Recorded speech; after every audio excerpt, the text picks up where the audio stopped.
Fresh from the victory of killing the top leaders behind the siege in Marawi City, AFP Chief General Eduardo Año says the military will go after other terror groups in Basilan, Sulu, and Maguindanao, aiming to put an end to these groups before 2017 ends.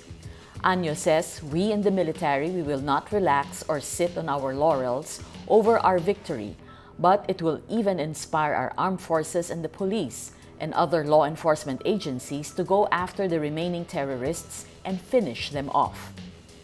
The AFP chief adds that with the death of Isnilon Hapilon, the leader of the notorious Abu Sayyaf group from Basilan, the terror organization is left with no leader.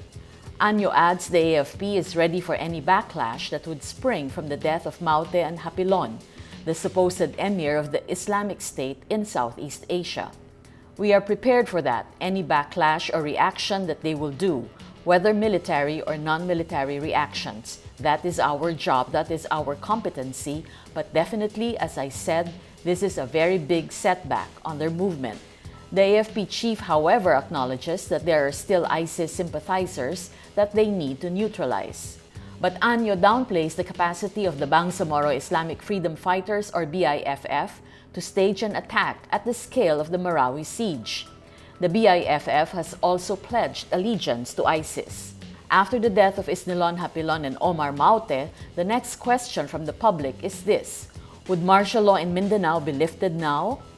In a press conference following the death of the terrorist leaders, Defense Secretary Delfin Lorenzana said the government is not talking about lifting martial law yet. He explained that there is a need to assess the situation in the whole Mindanao and how the deaths will affect the current state of things. He adds the military will announce the cessation of hostilities in Marawi City within this week. U.S. President Donald Trump will meet several key Asian leaders next month, including Philippine President Rodrigo Duterte on a tour dominated by efforts to isolate North Korea. Trump's first Asian tour as president will take him to Japan, South Korea, China, Vietnam, and the Philippines, where he will attend the ASEAN Summit. Last month, Trump warned at the United Nations that he is prepared to totally destroy the Pyongyang regime if it does not give up its quest for a nuclear-armed intercontinental missile.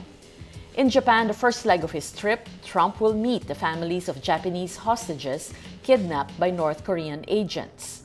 In Seoul, Trump will meet President Moon Jae-in before addressing the South Korean parliament to urge the body to maximize pressure on North Korea.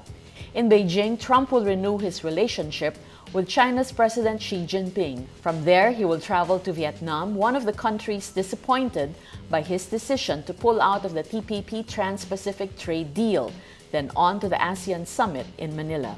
Early in his tenure, Trump praised Duterte for doing an unbelievable job on the drug problem.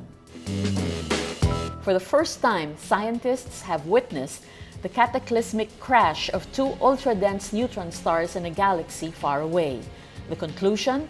Such impacts forge at least half the gold in the universe. Shock waves and light flashes from the collision traveled some 130 million light-years to be captured by detectors on Earth on August 17. Co-discoverer Benoit Moore of France's CNRS Research Institute says, "We witness history unfolding in front of our eyes. Two neutron stars drawing closer, turning faster and faster around each other, then colliding and scattering debris all over the place." The groundbreaking observation solved a number of physics riddles. Most jaw-dropping for many, the data revealed where much of the gold, platinum, uranium, mercury, and other heavy elements in the universe came from. Telescopes saw evidence of newly forged material on the fallout.